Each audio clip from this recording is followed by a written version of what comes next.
On December 14, 1962, in Bakersfield, California, 16-year-old Linda Marie Hartwell vanished from her bedroom during a violent winter storm that knocked out power across Kern County. Her family waited 18 hours before contacting police, claiming they assumed she had sought shelter elsewhere when the lights went dark. Before we begin, drop a comment and let us know where you're tuning in from. We're really curious. We hope you enjoy listening to this thrilling story. The Silent House. The call came at 2:47 p.m. on December 15, 18 hours after 16-year-old Linda Marie Hartwell had supposedly vanished from her family's modest ranch house on Panorama Drive. Eleanor Hartwell's voice trembled through the phone lines to the Bakersfield Police Department, her words punctuated by long pauses that suggested either grief or careful calculation. She explained that Linda had disappeared during the previous night's storm, when power failures had plunged half of Kern County into darkness and howling winds had masked any sounds that might have indicated trouble.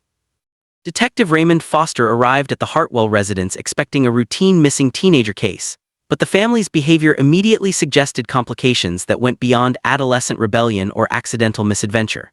Eleanor Hartwell met him at the front door wearing a housecoat despite the afternoon hour, her movements deliberate and slow in ways that suggested either medication or exhaustion.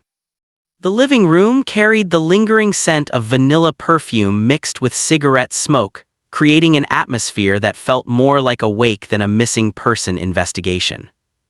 Robert Hartwell sat in his recliner reading the Bakersfield Californian with studied concentration, acknowledging Detective Foster's presence with a brief nod before returning his attention to sports scores that seemed to require extraordinary focus.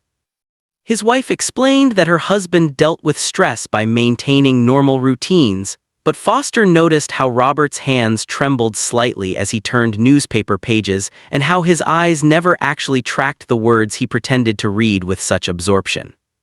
20-year-old Danny Hartwell emerged from the kitchen carrying a sandwich and a beer, his casual demeanor contrasting sharply with his parents' obvious tension. He answered Foster's initial questions with the practiced ease of someone accustomed to deflecting adult scrutiny, explaining that he'd been working late at the auto parts store and had arrived home after midnight to find the power out and everyone asleep.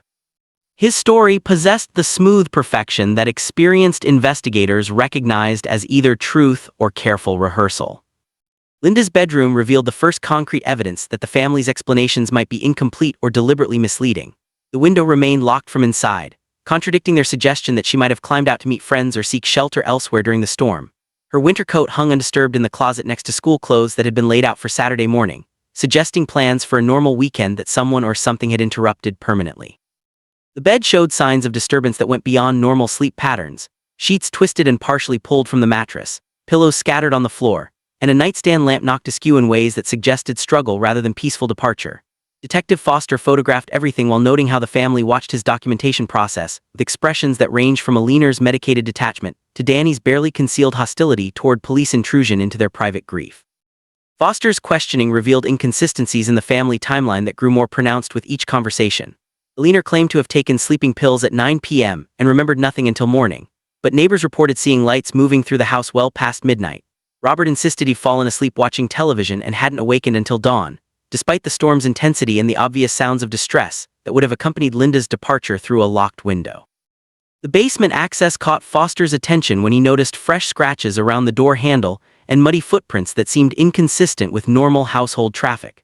Eleanor quickly explained that they'd been retrieving emergency supplies during the power outage, but her explanation felt rehearsed in ways that suggested preparation for questions rather than spontaneous recollection of events. The basement itself revealed nothing obviously suspicious, but Foster sensed that normal family life had been disrupted by something more serious than a teenager's disappearance. Danny's behavior during the investigation proved most troubling, as he demonstrated knowledge of police procedures that seemed unusual for someone supposedly experiencing his first missing person case. He asked about search protocols, evidence collection, and timeline establishment with sophistication that suggested either previous experience with law enforcement or careful preparation for this specific situation. His questions revealed more about investigative process than grief-stricken families typically wanted to know. The neighbors' statements began painting a picture of the Hartwell household that contradicted the family's image of normal suburban life disrupted by unexpected tragedy. Mrs. Patterson from next door reported hearing raised voices and slamming doors in the hours before the power failed, while Mr. Garcia from across the street had noticed unusual activity around the Hartwell garage during the storm's worst periods. These observations suggested that Linda's disappearance might be connected to family conflicts rather than external threats. As evening approached and the family gathered for another round of questioning, Detective Foster realized he was investigating not just a missing teenager, but a family whose members seemed more concerned with protecting themselves than finding Linda. Their unity felt artificial, maintained through careful coordination rather than natural shared concern for a daughter and sister who might be in danger somewhere in the storm-ravaged landscape of Kern County. The vanilla perfume that lingered in Linda's room would haunt Foster's memory long after he left the Hartwell house that first evening, carrying with it the growing certainty that this investigation would reveal truths the family desperately wanted to keep buried beneath their carefully constructed story of innocent disappearance during a winter storm. The Hartwell family's second round of police interviews took place in the fluorescent-lit conference room at the Bakersfield Police Department, where the artificial lighting revealed details that had been obscured by the comfortable shadows of their living room. Elena Hartwell's makeup, applied with shaking hands, failed to completely conceal bruising around her left eye that she attributed to walking into a door during the power outage. Her story possessed the practiced quality that domestic violence counselors recognized as rehearsed explanation for injuries that had nothing to do with accidental encounters with furniture. Robert Hartwell's financial situation emerged as a source of family tension that went far beyond normal household budget pressures. Detective Foster's investigation into the family's background revealed gambling debts that totaled nearly $15,000, owed to creditors whose patience had been exhausted months before Linda's disappearance. The collection calls that Robert attempted to handle discreetly had become increasingly threatening, with explicit mentions of consequences that would extend beyond financial penalties to physical harm for him and his family members.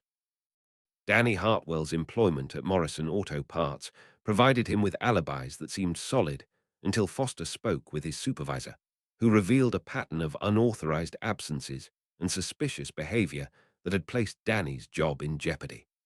His time card showed regular manipulation, with clock-in and clock-out times that didn't match his actual presence at the store. The evening of Linda's disappearance coincided with one of Danny's unexplained absences, despite his claims of working late to catch up on inventory responsibilities. The family's medical history revealed Elena's growing dependence on prescription medications that had begun innocuously enough with treatment for chronic back pain, but had evolved into daily consumption of sedatives that affected her memory and judgment. Her physician expressed concern about her increasing tolerance and frequent requests for stronger dosages, noting that her behavior during recent appointments suggested either addiction or deliberate abuse of medications to escape psychological distress that she refused to discuss. Linda's school records painted a picture of an intelligent, well-liked student whose academic performance had declined dramatically during the months preceding her disappearance. Teachers reported that she seemed withdrawn and fearful, often arriving at school with unexplained injuries that she attributed to clumsiness or sports activities. Her guidance counselor had noted signs of possible abuse, but had been unable to encourage Linda to discuss her home situation or accept offers of assistance from school authorities. The investigation into Linda's social circle revealed that she had been increasingly isolated from friends and extracurricular activities, with classmates reporting that she seemed afraid to invite people to her house or participate in normal teenage social activities.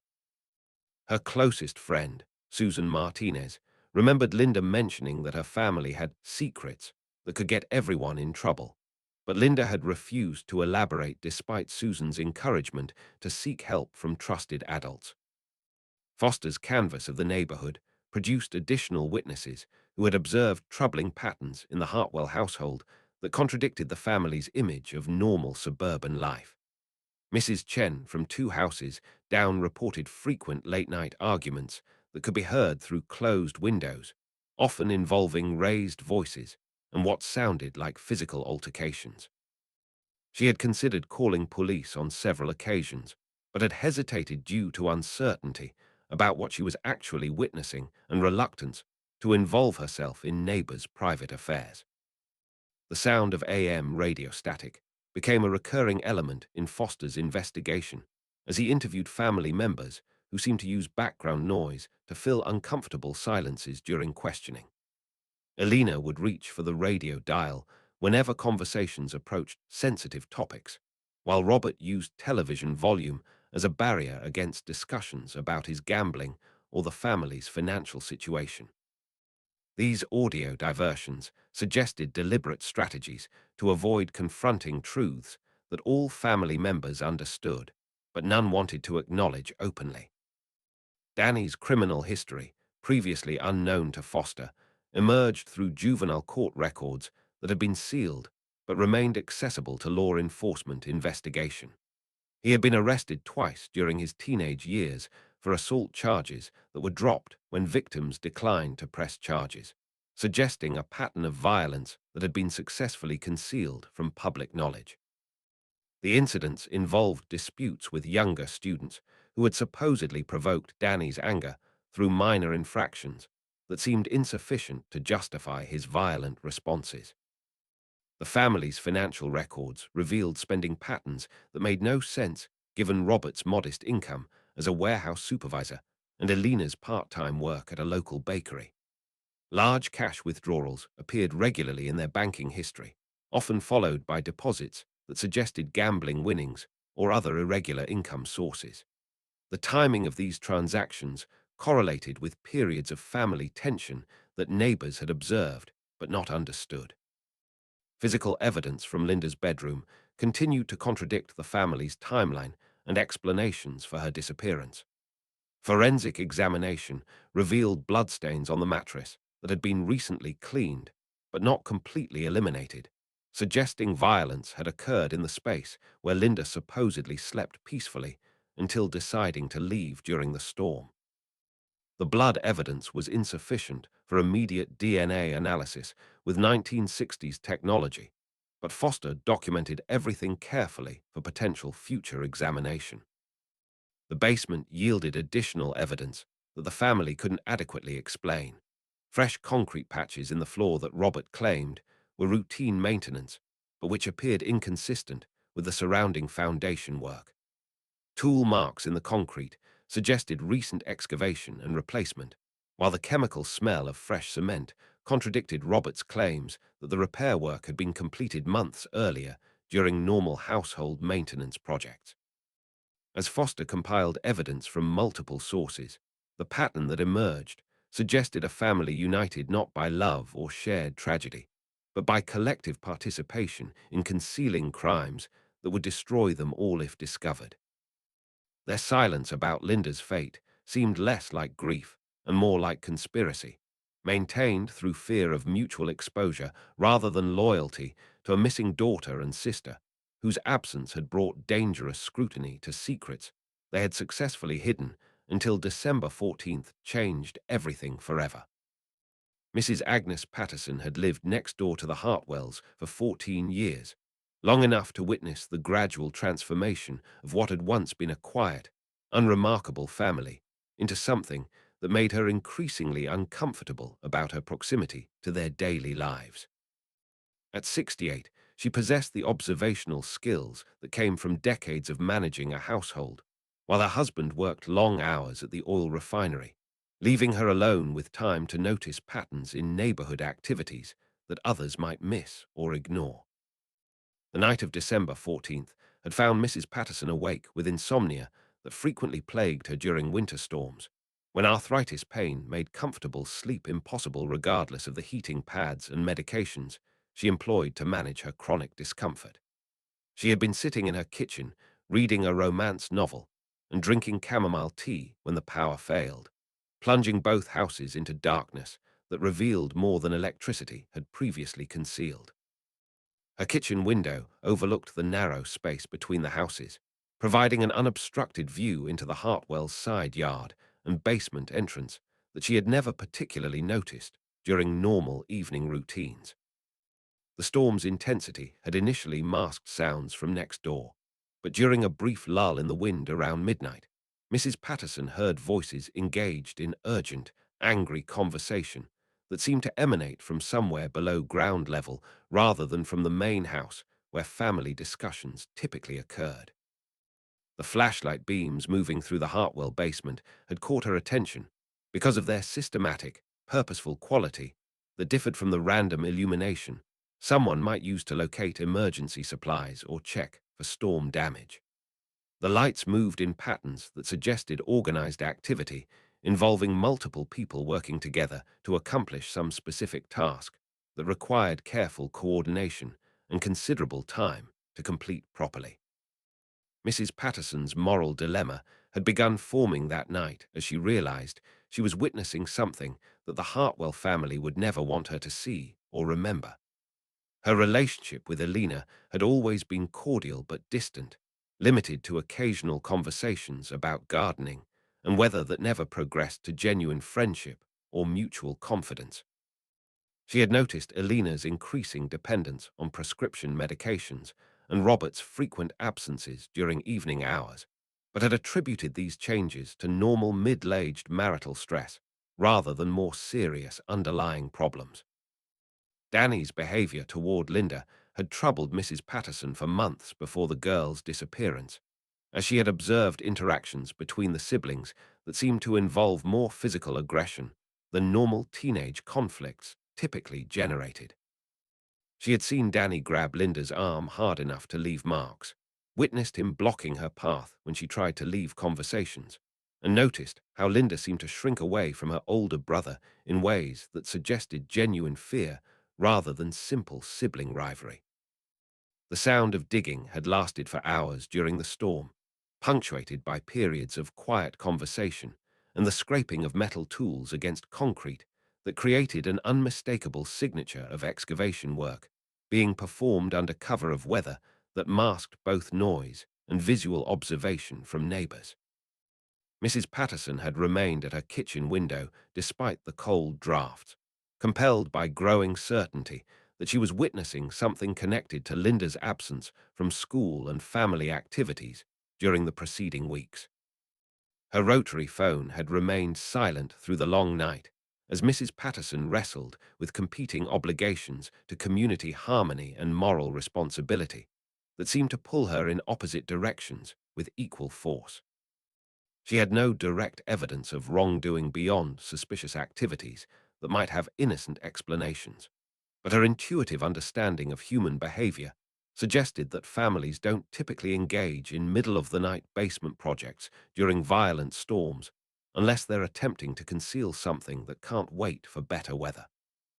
The coffee growing cold in a ceramic mug had provided a measure of the time Mrs. Patterson spent debating whether community loyalty outweighed moral obligation to report observations that might be relevant to Linda's disappearance. Her generation had been raised to mind their own business and avoid involving authorities in neighbors' private affairs, but the possibility that her silence might allow terrible crimes to go unpunished created guilt that made continued inaction increasingly difficult to justify. Detective Foster's gentle questioning had eventually overcome Mrs. Patterson's reluctance to involve herself in official police business, particularly when he explained that her observations might be crucial to finding Linda and bringing her home safely to family members who were obviously suffering from uncertainty about her fate.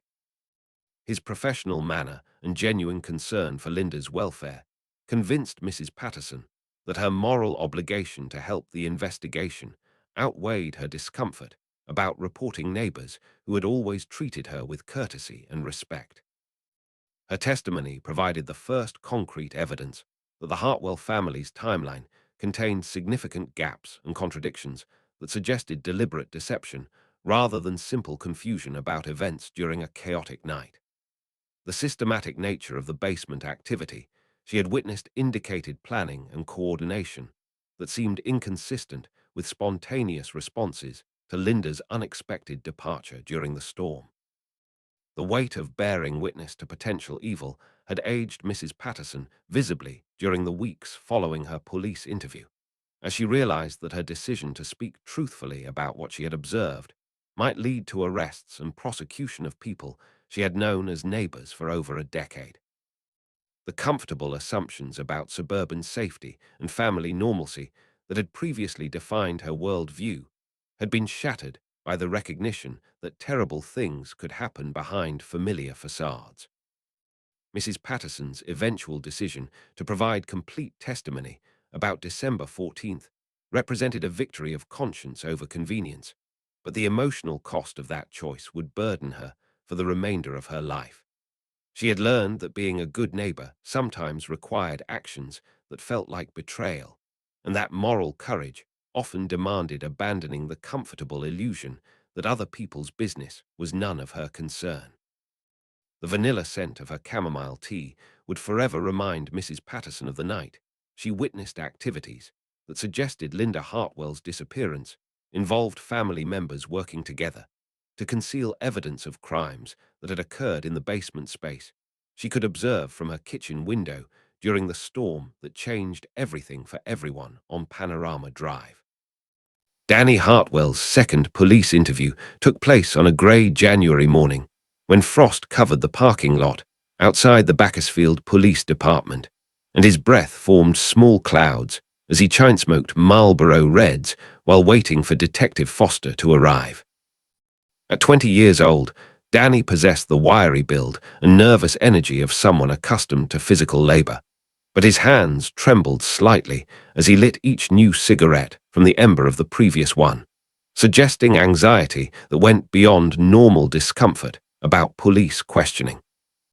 His alibi for December 14th had begun unraveling when Foster spoke with Morrison Auto Parts employees, who contradicted Danny's claims about working late inventory shifts during the weeks surrounding Linda's disappearance.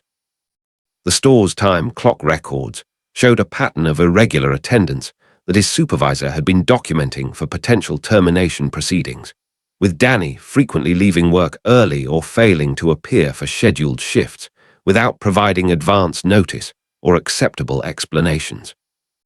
The evening of Linda's disappearance coincided with one of Danny's unexplained absences from work, despite his initial claims of staying late to catch up on overdue inventory responsibilities that had accumulated during his previous unexcused absences.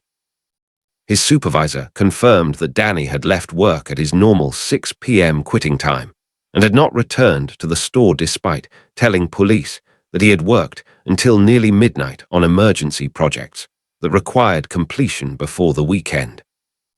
Danny's criminal history revealed a pattern of violence toward younger, weaker individuals that had been successfully concealed from public knowledge through juvenile court proceedings and family intervention. 2 assault charges during his teenage years had been dropped when victims declined to press charges, but police reports described incidents involving excessive force against opponents who posed no genuine threat to Danny's safety or well-being. The first incident had occurred when Danny was 17, involving a 14-year-old neighbor boy who had accidentally damaged Danny's bicycle while retrieving a ball from the Hartwell's yard. Witnesses described Danny's response as disproportionate to the minor property damage, with the younger boy requiring emergency room treatment for injuries that seemed inconsistent with a simple fistfight between adolescents of similar size and strength. Foster's investigation into Danny's relationship with Linda revealed a troubling history of physical and emotional abuse that family members had worked together to conceal from outside observation. Linda's school friends remembered her making excuses for bruises and scratches that she attributed to clumsiness or sports injuries, but the frequency and location of these marks suggested systematic violence rather than accidental harm. The pattern of abuse had escalated during the months preceding Linda's disappearance, with neighbors reporting increased arguments and sounds of physical struggle emanating from the Hartwell household during evening hours when Robert was typically absent due to work or gambling activities. Mrs. Patterson's testimony about observing Danny grab Linda forcefully provided external confirmation of violence that the family had successfully hidden from official scrutiny.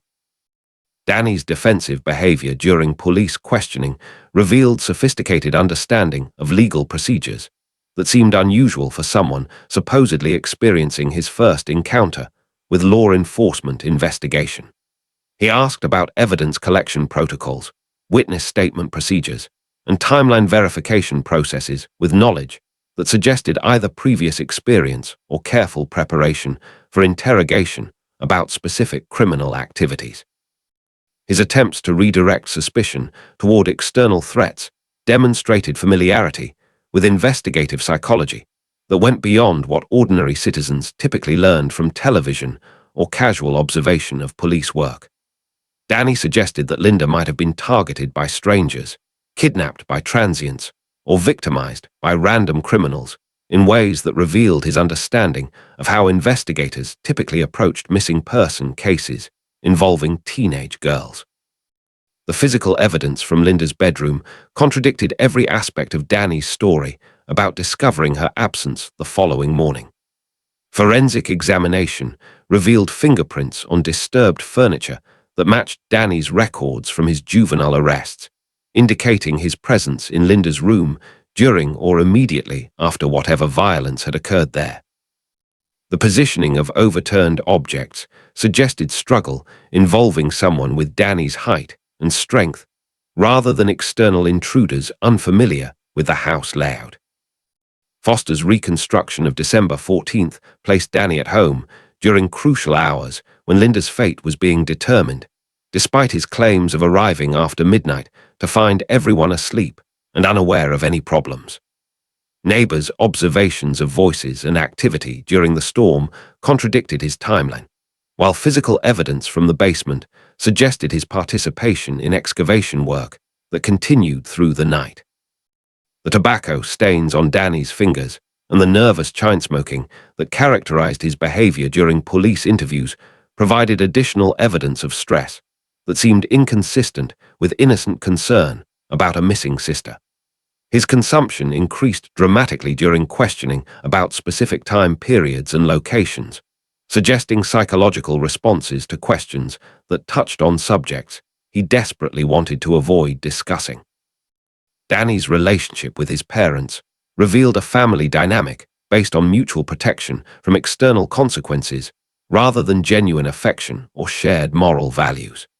Elena's prescription drug dependency and Robert's gambling debts created vulnerabilities that Danny understood and exploited, ensuring family cooperation in concealing his violent behavior toward Linda through implicit threats to expose secrets that would destroy everyone if revealed to authorities. The pattern of family silence that protected Danny from consequences for his violence had enabled escalating abuse that culminated in Linda's disappearance during a storm that provided cover for activities that required darkness, noise concealment, and isolation from potential witnesses. His burden of guilt was matched only by his determination to maintain the conspiracy of silence that had protected him throughout his life, even if that protection now required permanent concealment of crimes that had crossed the line from family abuse to something far more serious. The taste of tobacco and fear that filled Danny's mouth during each police interview would remind him forever of the December night when his violence toward Linda had finally exceeded the family's ability to conceal and minimize consequences that could no longer be explained away as normal sibling rivalry or adolescent behavioral problems. Elena Hartwell's medicine cabinet revealed a pharmaceutical landscape that mapped the progression of her psychological deterioration from occasional anxiety relief to complete dependence on chemicals that provided escape from realities too painful to confront without artificial assistance.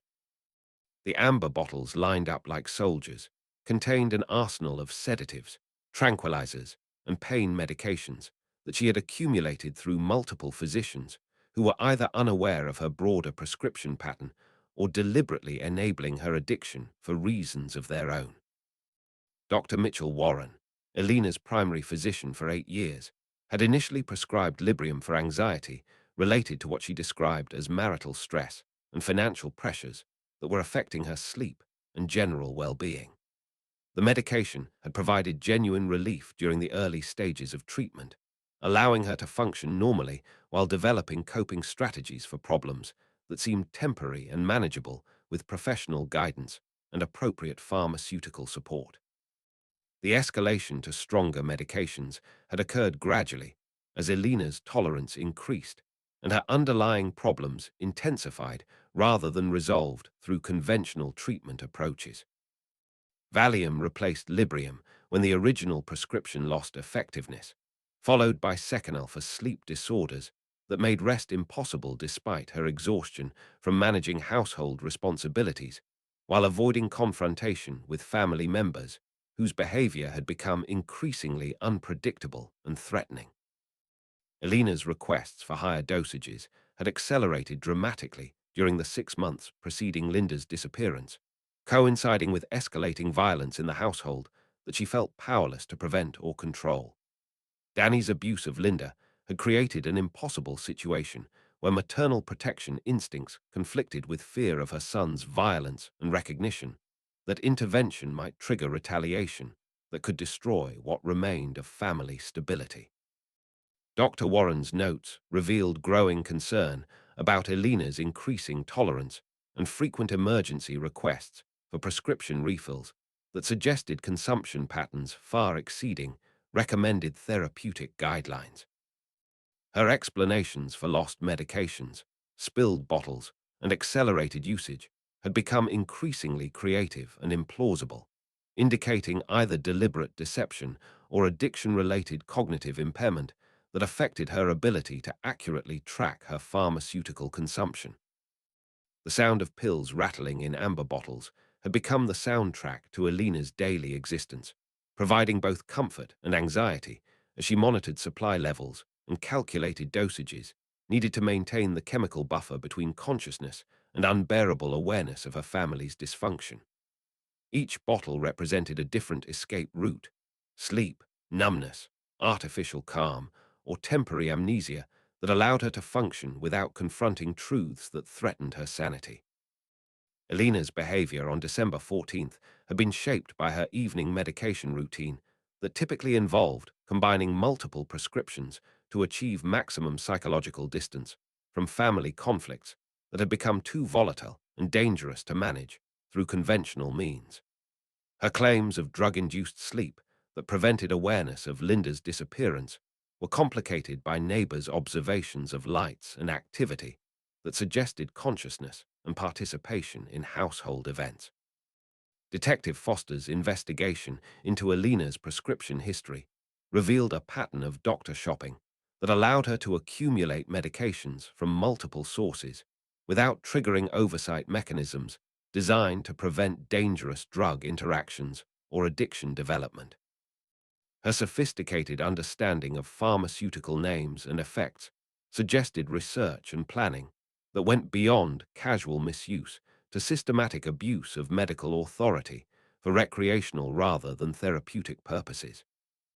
The family's medical insurance claims showed frequent emergency room visits for Elena during the months before Linda's disappearance, typically involving complaints of anxiety attacks, chest pain, or mysterious illnesses that required immediate attention and prescription medication to manage symptoms that seemed to intensify whenever family stress reached critical levels. These visits provided additional pharmaceutical access while creating documentation of medical necessity that justified her increasing drug consumption. Elena's relationship with her children had been profoundly affected by her pharmaceutical dependency, as she alternated between periods of chemical numbness that made maternal protection impossible and brief intervals of clarity that forced recognition of dangers she felt powerless to address through normal parental intervention. Her inability to protect Linda from Danny's violence had created guilt that required additional medication to suppress, establishing a cycle of increasing drug use and decreasing maternal effectiveness. The basement excavation work that Mrs. Patterson had observed during the storm would have required Elena's participation, or at least her passive cooperation, despite her claims of complete unconsciousness during crucial hours when Linda's fate was being determined. Her pharmaceutical consumption patterns suggested strategic rather than accidental timing, with increased dosages providing cover for activities that required plausible deniability about awareness and participation. Foster's interviews with Alina revealed a woman whose cognitive abilities had been severely compromised by years of prescription drug abuse, but whose memory gaps seemed to follow patterns that suggested selective rather than random amnesia about events that implicated family members in criminal activities. Her ability to recall details about household routines while forgetting crucial information about December 14th indicated deliberate rather than accidental memory management.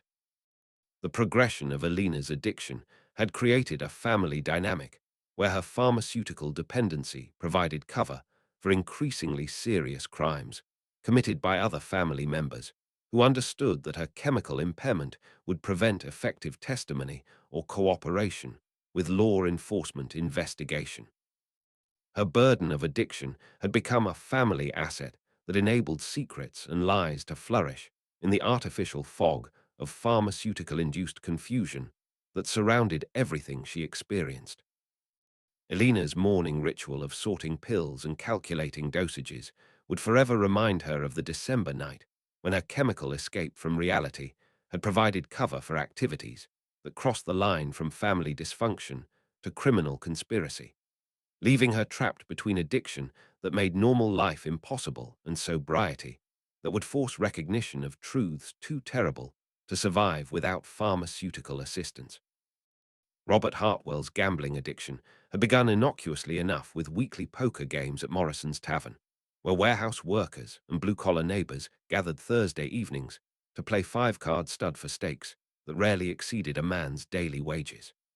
The comfortable ritual of beer, cigarettes, and modest betting had provided escape from domestic pressures and workplace monotony, while maintaining the illusion of controlled risk-taking that enhanced rather than threatened his family's financial stability. The escalation to serious gambling had occurred gradually as Robert discovered the intoxicating possibility of winning amounts that could solve his family's financial problems with a single lucky evening, rather than years of careful budgeting and steady work. The horse racing tracks in Los Angeles had introduced him to betting opportunities that promised rewards proportionate to risks he was willing to take, transforming gambling from social entertainment to serious speculation about his family's economic future. Detective Foster's investigation into Robert's financial situation revealed debts totaling over $15,000 owed to creditors whose patience had been exhausted months before Linda's disappearance. The collection calls that Robert attempted to handle discreetly had become increasingly threatening, with explicit mentions of consequences that would extend beyond financial penalties to physical harm for him and family members who would suffer for his inability to meet payment obligations. Vincent Vinny Tarino, the primary creditor holding Robert's largest debts, operated from a social club in downtown Bakersfield that served as headquarters for gambling operations, loan sharking, and collection activities that fell outside conventional banking regulations. Tarino's business model depended on maintaining fear and respect through occasional examples of what happened to debtors who attempted to avoid payment through delay tactics or geographical relocation. The collection pressure on Robert had intensified dramatically during November and December, with Tarino's associates making it clear that continued delays would result in consequences that targeted family members rather than the debtor himself. The implicit threat to Alina, Danny, and Linda had created desperation that made previously unthinkable solutions seem necessary for protecting people who would suffer for his gambling decisions and financial irresponsibility. Robert's explanation for working late during the evenings when family problems were escalating had been contradicted by his supervisor at the warehouse, who confirmed that overtime opportunities had been eliminated due to reduced shipping volumes during the winter season.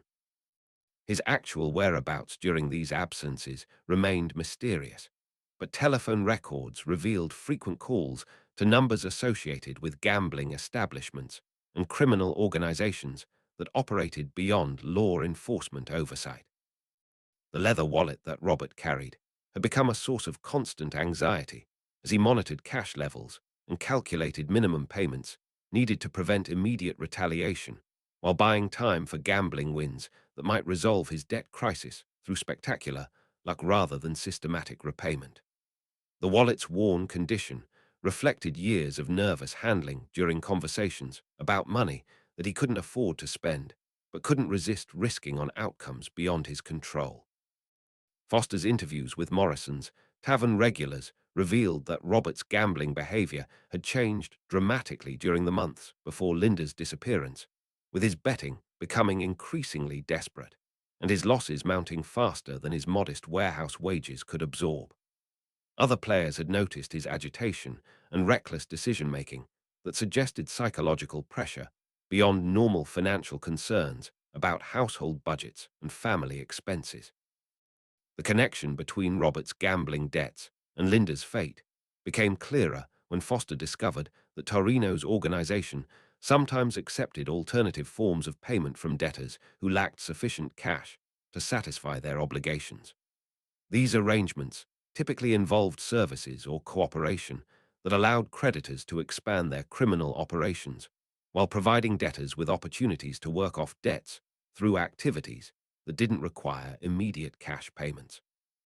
Robert's desperate financial situation had made him vulnerable to exploitation by criminals who understood that threatened families would cooperate with illegal activities to protect loved ones from retaliation.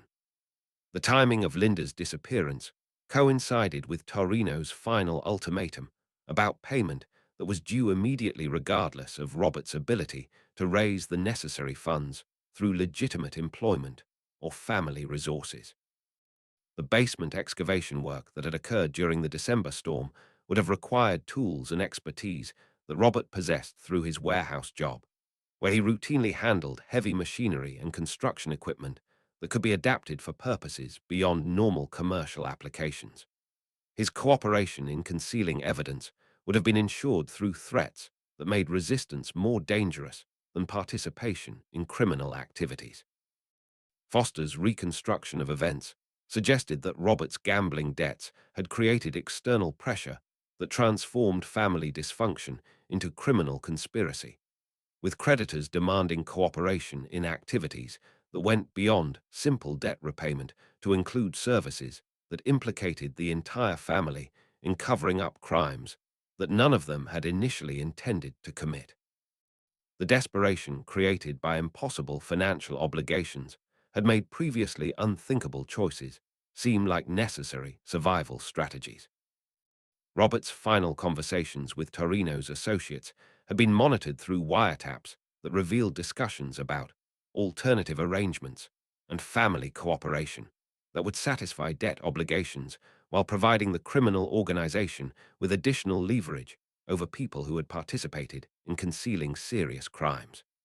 The recorded conversations suggested that Linda's disappearance had been orchestrated to serve multiple purposes beyond simple debt resolution.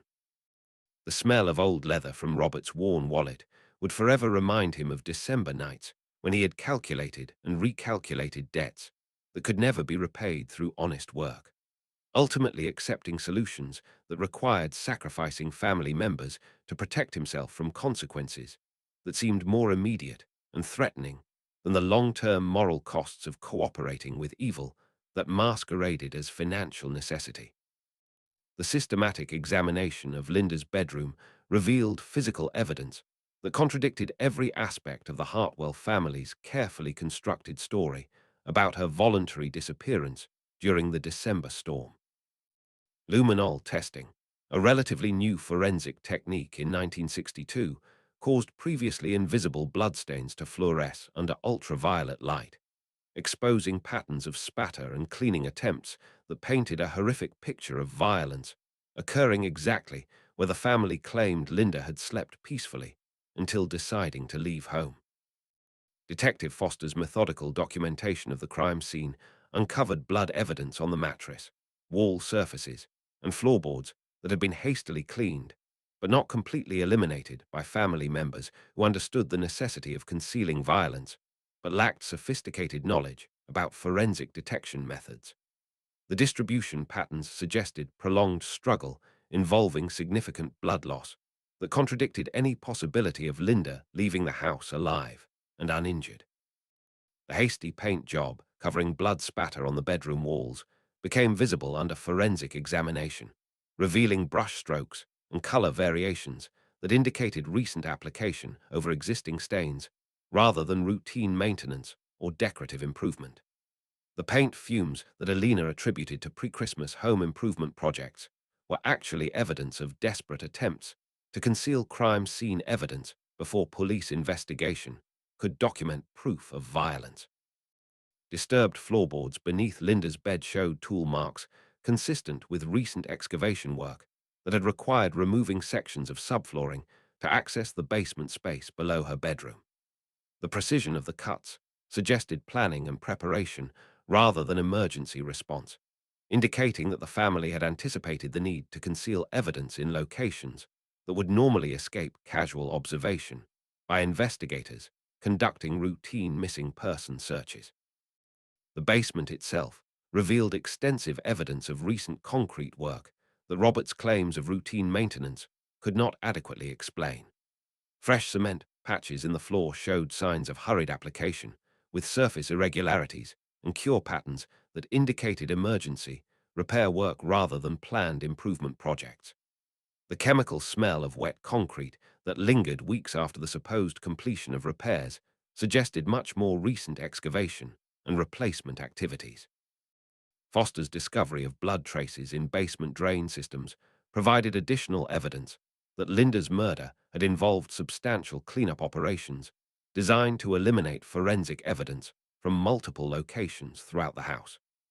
The systematic nature of the cleaning efforts indicated familiarity with evidence destruction techniques that suggested either criminal experience or consultation with people who understood how to conceal serious crimes from police investigation. The family's coordination during multiple police interviews revealed rehearsal and planning that went far beyond normal grief responses to unexpected tragedy. Their stories contained identical details about timing, locations, and activities that suggested script memorization rather than independent recollection of events experienced from different perspectives. The artificial unity of their testimony indicated conscious deception rather than confused memories about chaotic circumstances. Danny's fingerprints throughout Linda's bedroom provided conclusive evidence of his presence during or immediately after violence that had occurred in the space where she slept. The positioning of his prints on overturned furniture and disturbed personal belongings indicated participation in struggle rather than routine sibling interaction or innocent discovery of crime scene evidence. His attempts to explain the fingerprints through normal household activities were contradicted by their location and the circumstances under which they had been preserved. Alina's prescription bottle, found hidden in the basement, contained residue traces that suggested drug-facilitated participation in activities she later claimed to have missed due to medication-induced sleep. The strategic positioning of pharmaceutical evidence indicated planning rather than coincidental timing, with her chemical impairment providing cover for criminal activities that required her cooperation while maintaining plausible deniability about conscious participation in concealing Linda's murder. Robert's gambling debts provided the external pressure that had transformed family violence into criminal conspiracy, with creditors demanding cooperation in concealing evidence that would protect their investment in Robert's continued freedom and earning capacity. The timing of Linda's murder coincided with final payment deadlines that had made desperate solutions seem preferable to certain retaliation against family members who would suffer for Robert's financial irresponsibility. The musty odor that emanated from the basement space, where Linda's body had been concealed, became a permanent reminder to family members of their participation in crimes that bound them together through shared guilt rather than genuine affection or loyalty. Each breath of the tainted air carried evidence of moral corruption that had infected every aspect of their relationships and would continue poisoning their lives long after successful concealment of physical evidence. Foster's methodical reconstruction of December 14th revealed a coordinated effort involving all three surviving family members working together to eliminate evidence of Linda's murder and create false narratives that would misdirect police investigation toward external threats rather than domestic violence that had escalated beyond the family's ability to control or conceal through conventional means. The sequence of events began with Danny's violent assault on Linda in her bedroom, motivated by rage that had been building for months as his abuse escalated and her resistance to his control increased. Elena's pharmaceutical impairment had prevented maternal intervention that might have stopped the violence before it became fatal, while Robert's absence during the crucial hours reflected his deliberate avoidance of domestic conflicts that threatened to expose family secrets he couldn't afford to reveal. The cleanup operation had required several hours of systematic work to remove Linda's body from her bedroom, transport it to the basement, and prepare a burial site that would remain undetected during routine police investigation of a missing person case. The family's cooperation in this effort demonstrated planning and organization that suggested previous discussions about concealing evidence if Danny's violence ever crossed the line from abuse to murder. The storm's timing had provided perfect cover for excavation work that would normally attract neighborhood attention, with howling winds masking sounds of digging, while power outages prevented visual observation of unusual basement activity during hours when normal families would be sleeping. The natural disaster had transformed the Hartwell house into a crime scene processing facility where evidence could be destroyed without external interference or suspicious circumstances. Mrs. Patterson's testimony about systematic basement activity during the storm provided the crucial external confirmation that the family's story was false, breaking through their coordinated deception and exposing the collaborative nature of their efforts to conceal Linda's murder. Her courage in reporting observations that implicated neighbors she had known for years had provided investigators with the foundation needed to challenge family testimony that had initially seemed credible despite minor inconsistencies. The physical evidence that emerged from systematic crime scene examination created an insurmountable contradiction between the family's claims of innocent ignorance and the reality of extensive evidence destruction efforts that had required knowledge, planning, and coordination among all household members. Their unity in deception became proof of conspiracy rather than shared grief about unexpected tragedy that had befallen their family. Foster's growing understanding of the family dynamics that had enabled Linda's murder revealed a household where individual weaknesses had combined to create collective evil that none of the participants might have achieved independently. Elena's addiction, Robert's gambling debts, and Danny's violence had merged into a perfect storm of dysfunction that made Linda's death seem inevitable rather than accidental or spontaneous. The basement's transformation from ordinary household storage space to Linda's tomb represented the physical manifestation of moral corruption that had infected every aspect of the Hartwell family's existence. The concrete that sealed her body beneath the floor had also sealed the family's fate, binding them together through shared participation in crimes that would haunt them forever regardless of whether legal consequences ever followed their successful deception. Linda Kellerman's case officially entered cold case status in September 1965, 3 years after Detective Foster's investigation had exhausted all available leads without producing sufficient evidence for criminal prosecution, despite growing certainty that the Hartwell family had orchestrated an elaborate cover-up to conceal her murder. The physical evidence gathered from their basement and Linda's bedroom remained preserved in the police department's evidence locker, waiting for technological advances that might someday provide the forensic breakthrough needed to transform suspicion into legal proof. Foster's retirement in 1978 marked the end of active investigation by the detective who had understood the case's complexities better than anyone else in law enforcement, taking with him institutional memory and investigative insights that couldn't be adequately transferred to younger officers who lacked his personal investment in finding justice for Linda.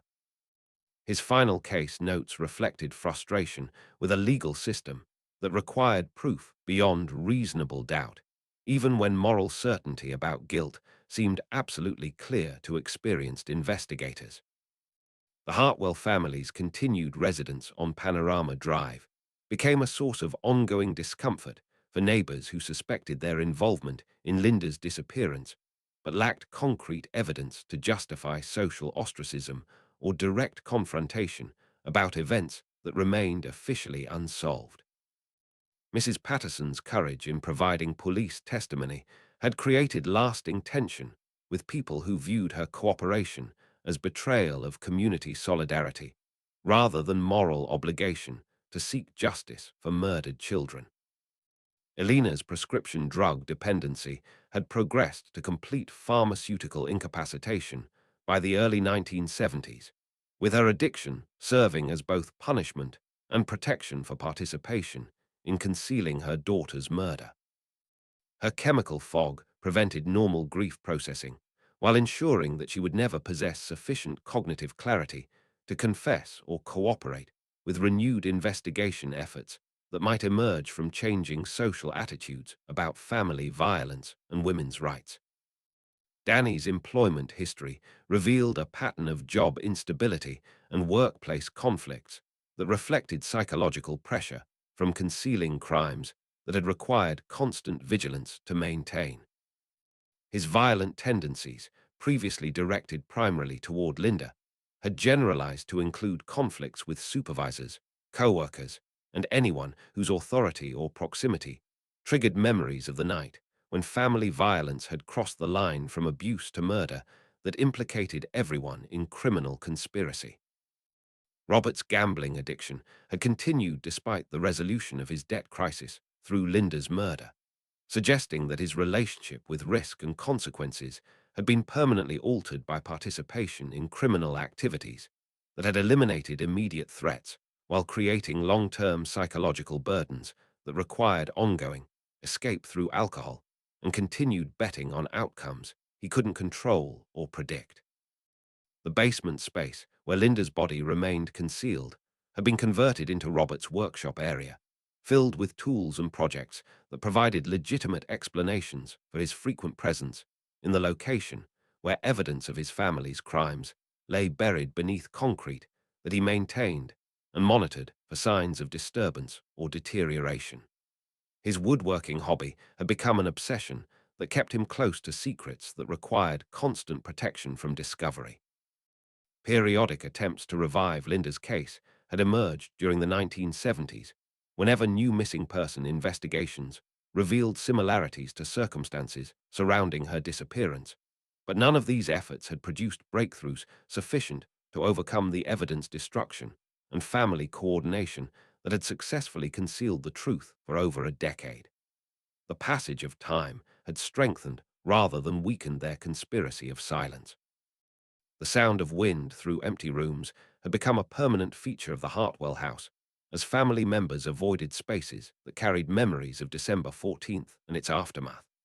Linda's bedroom remained officially unchanged, maintained as a shrine that provided cover for family grief while concealing their relief that continued investigation seemed increasingly unlikely as years passed without significant developments or renewed police interest in solving her case.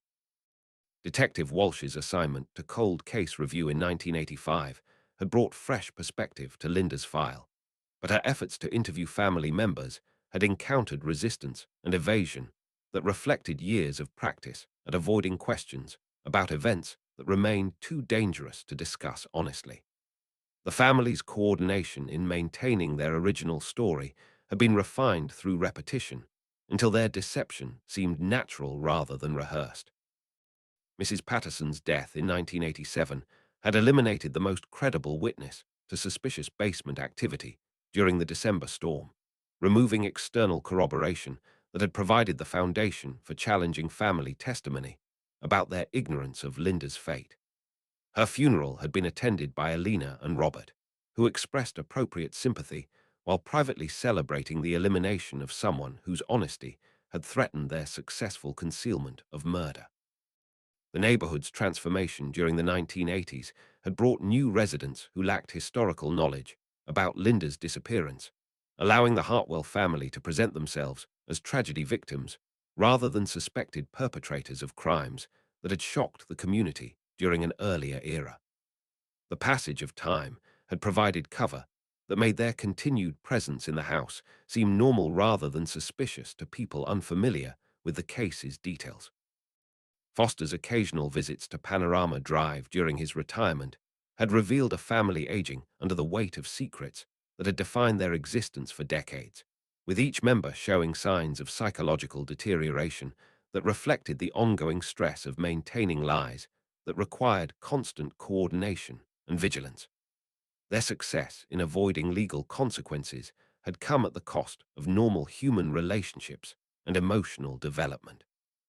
The preservation of evidence from Linda's bedroom and the basement had been maintained through changing police administrations and evolving storage protocols, ensuring that future technological advances might eventually provide investigative opportunities that hadn't existed during the original investigation. Foster's meticulous documentation and evidence collection had created a time capsule waiting for scientific progress to unlock secrets that family coordination had successfully protected from conventional detective work. The breakthrough in Linda Hartwell's case came not from traditional investigative work, but from scientific advances that had emerged decades after the original crime, when DNA analysis technology finally provided tools capable of extracting genetic information from biological evidence that had been carefully preserved in the Bakersfield Police Department's evidence locker since 1962. Detective Maria Santos, assigned to the Cold Case Unit in 2018, recognized that Linda's file contained exactly the type of physical evidence that might yield results through forensic genealogy techniques that had revolutionized criminal investigation. The blood evidence collected from Linda's bedroom and basement had been stored under optimal conditions that preserved genetic material despite the passage of 56 years since the murder occurred.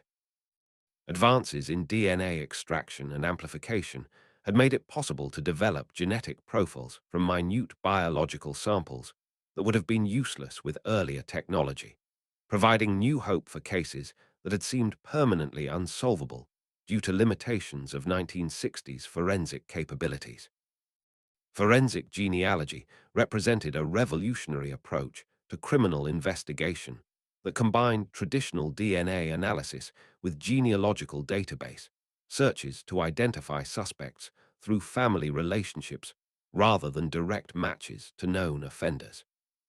The technique had gained prominence through successful resolution of high-profile cold cases, including the Golden State Killer investigation that had demonstrated how genetic genealogy could solve crimes that had frustrated investigators for decades despite extensive traditional police work. Santos's decision to submit Linda's case evidence for forensic genealogy analysis required departmental approval and budget allocation for specialized laboratory services that cost significantly more than routine DNA testing.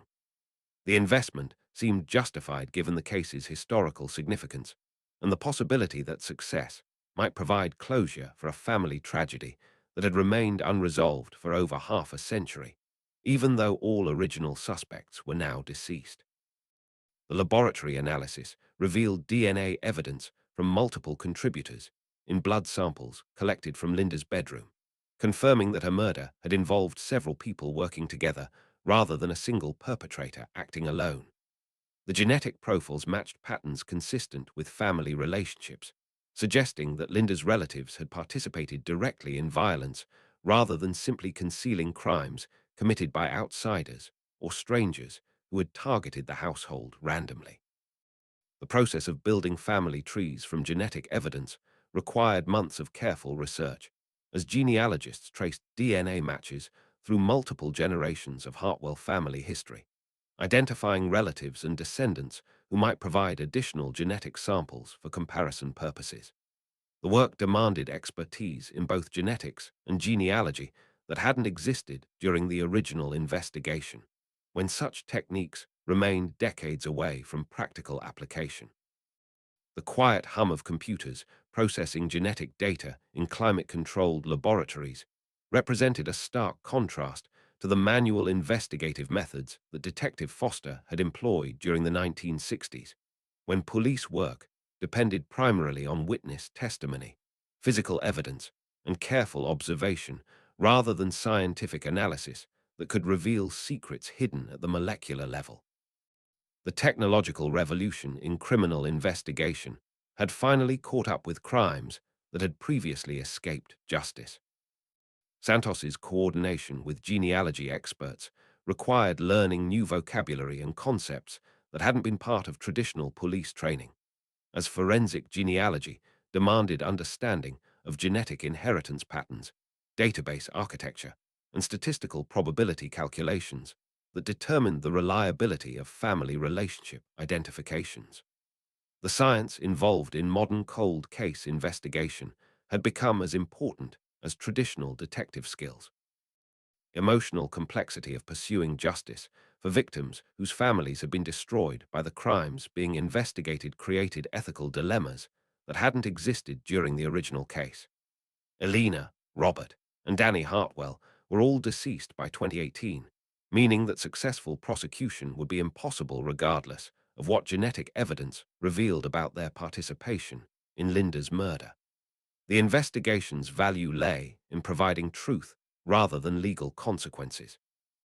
Public interest in cold case investigations had been heightened by television shows and podcasts that dramatized forensic breakthroughs, creating expectations for resolution that placed additional pressure on investigators working with advanced technology but limited resources. Santos understood that success with Linda's case might provide hope for other families seeking answers about unsolved crimes, while failure would represent another disappointment for people who had waited decades for justice. The genealogy databases that enabled forensic identification contained genetic information from millions of people who had voluntarily submitted DNA samples for ancestry research, creating an unprecedented resource for criminal investigation that raised privacy concerns about the use of personal genetic data for purposes beyond genealogical curiosity.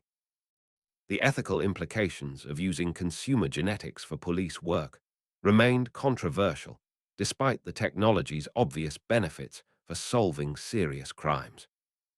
Santos's review of the original case file revealed Detective Foster's prescient decision to preserve biological evidence using methods that maximized long-term viability for future analysis, despite lacking knowledge about DNA technology that wouldn't become available for another 20 years.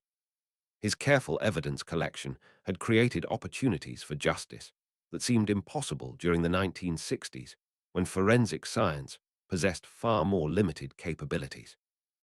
The potential for finally solving Linda's case had rekindled interest from local media and true crime enthusiasts who had followed the story through various anniversary articles and television documentaries that kept public attention focused on one of Bakersfield's most notorious unsolved mysteries. Santos found herself managing expectations about technological capabilities while working within realistic timelines for genetic analysis that required patience despite decades of waiting for answers. The intersection of advanced science and traditional police work, exemplified by forensic genealogy investigations, required coordination between specialists whose expertise had never previously overlapped in criminal justice applications. Santos's role involved translating between laboratory scientists, genealogy researchers, and police administrators who needed to understand both the potential and limitations of techniques that seemed almost magical compared to conventional investigative methods available during earlier generations. The final report from the Forensic Genealogy Laboratory arrived at the Bakersfield Police Department on a bright Monday morning in March 2019, containing genetic analysis results that would finally provide definitive answers about Linda Hartwell's murder after 57 years of official uncertainty and family secrets that had died with their keepers. Detective Santos opened the sealed envelope with hands that trembled slightly, understanding that the scientific data she was about to review would either validate decades of suspicion or force reconsideration of assumptions that had shaped the investigation since Detective Foster's original work. The DNA analysis confirmed that blood evidence from Linda's bedroom contained genetic material from Danny, Elena, and Robert Hartwell, providing conclusive proof that all three surviving family members had been present during or immediately after violence that resulted in Linda's death. The genetic profiles eliminated any possibility that external perpetrators had been responsible for the crime, while establishing beyond scientific doubt that the family's coordinated story about Linda's voluntary disappearance had been false from the beginning. The distribution patterns of family DNA throughout the crime scene revealed the scope of their participation in both the original violence and subsequent cover-up activities that had successfully concealed evidence for over 5 decades. Danny's genetic material was concentrated in areas suggesting direct participation in physical assault, while Elena and Robert's DNA appeared in patterns consistent with cleanup and evidence disposal activities that required their active cooperation rather than passive ignorance about criminal events. Advanced testing techniques had also identified Linda's DNA in basement concrete samples, confirming that her body had been buried beneath the foundation, exactly where Detective Foster had suspected based on physical evidence and neighbor testimony that the family had worked desperately to discredit. The genetic proof eliminated any remaining doubt about the location and method of body disposal that had enabled successful concealment despite extensive police investigation. The forensic genealogy process had required building comprehensive family trees that traced Hartwell lineage through multiple generations, identifying distant relatives whose DNA profiles helped establish genetic relationships and inheritance patterns that made identification possible despite the absence of direct comparison samples from the deceased suspects. The scientific methodology represented a triumph of modern technology over criminal deception that had seemed impenetrable using 1960s investigative techniques. Dr. Rebecca Chen, the forensic genealogist who had coordinated the analysis, explained that the genetic evidence provided not only identification of perpetrators, but also temporal sequencing that revealed the order of events during Linda's final hours. The DNA degradation patterns and mixture ratios suggested a coordinated assault followed by systematic cleanup that had required several hours of collaboration among family members working together to conceal evidence and dispose of physical remains. The technology that had solved Linda's case represented the culmination of scientific advances that began with DNA fingerprinting in the 1980s and evolved through decades of refinement to achieve precision that seemed impossible when the original crime occurred. The genetic analysis required laboratory equipment and computational power that hadn't existed during Detective Foster's investigation, demonstrating how time could eventually provide justice for victims whose cases had seemed permanently unsolvable. Santos's presentation of the findings to Bakersfield Police Department leadership and the District Attorney's Office provided official closure for a case that had remained open despite the death of all suspects and witnesses who possessed direct knowledge about the crime. The scientific proof of family culpability validated Foster's investigative work, while demonstrating the value of preserving evidence for future analysis using technologies that hadn't yet been invented. The revelation that Linda had been murdered by her own family members rather than external threats provided a sobering reminder about the dangers that children faced within households where abuse was enabled by family dysfunction and concealed through coordinated deception. The case highlighted the importance of recognizing domestic violence warning signs and intervening before family conflicts escalated to fatal consequences that destroyed multiple lives. Morning light streaming through courthouse windows illuminated faces of court officials, media representatives, and community members who had gathered to hear the formal conclusion of Bakersfield's longest-running missing person investigation. The scientific proof of what had happened to Linda Hartwell provided answers that many people had waited decades to receive, while raising questions about other unsolved cases that might yield similar results through advanced forensic techniques. The genetic evidence also revealed the psychological burden that the Hartwell family had carried for the remainder of their lives after successfully concealing Linda's murder through coordination and silence that had required constant vigilance to maintain. Their victory in avoiding legal consequences had come at the cost of normal human relationships and emotional development, creating a form of psychological imprisonment that lasted until death released them from secrets that had defined their existence.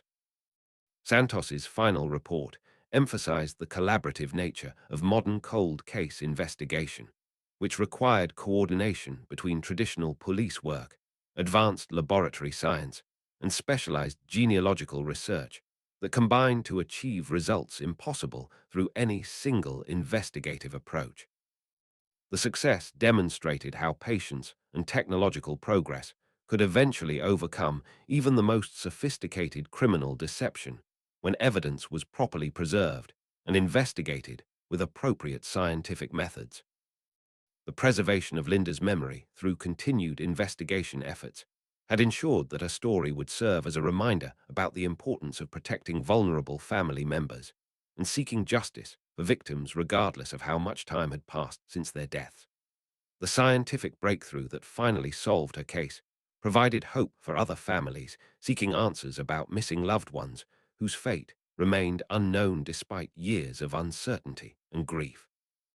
The vanilla scent that Detective Foster had noticed in Linda's bedroom during his original investigation will be forever associated with the breakthrough that had finally provided truth about her fate, demonstrating how sensory memories could persist across decades until science caught up with intuitive understanding about crimes that had seemed too complex and well concealed for conventional resolution.